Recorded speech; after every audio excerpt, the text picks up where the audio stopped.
Faqja na ishte dikur, sill Barcaletën, Nastradini dhe kafsha më e rrezikshme. Një pasdite të qetë, Nastradini po rrinte me miqtë e tij në hije në një rapi të madh. Era e lehtë sillte aromën e tokës së lagur dhe zogjt cicëronin mbi degët. Miqtë, si gjithmonë, e ngacmonin Nastradinin me pyetje të çuditshme, duke pritur prej tij një përgjigje plot humor e mençuri. Nastradin, tha njëri prej tyre duke buzëqeshur, na thuaj, cila është kafsha më e rrezikshme dhe më e frikshme në botë? Pa u menduar gjatë, Nastradini ngriti kokën dhe tha me zë të qetë, ai është njeriu. Miqt u pan mes tyre, të habitur. Njëri prej tyre, i hutuar, pyeti, si mund të jetë njeriu më i rrezikshëm? Qeni kafshon, gjarpri helmon, ujku sulmon. A nuk janë ata më të frikshëm?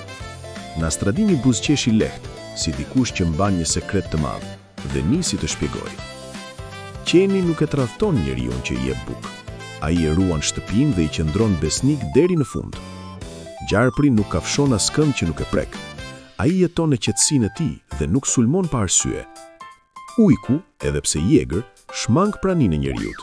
Ai jeton larg, në pyje dhe nuk afrohet tek njerëzit.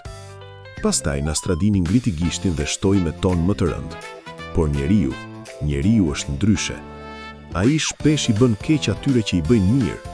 Ai tradhton mikun, dëmton vllan, shkatron atë që vetë ka ndërtuar. A keni parë ndonjë qenie tjetër në këtë botë që i bën aq dëm llojit të vet sa njeriu? Miqt heshtën. Fjalët e Nastradinit ranë mbi ta si një gur i rënd. Ata kujtuan raste kur kishin parë padrejtësi, tradhti, luftra dhe kuptuan se Hoxha nuk fliste thjesht për shaka. Ai fliste për një të vërtet të hidhur, të cilën vetëm mençuria e tij mund ta shprehte kaq thjesht. Në fund, Nastradini uli kokën dhe tha me një buzëqeshje të lehtë.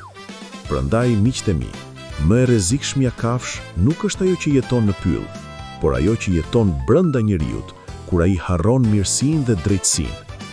Për më shumë video të tilla, abonohuni në kanalin ton. Na ishte dikur.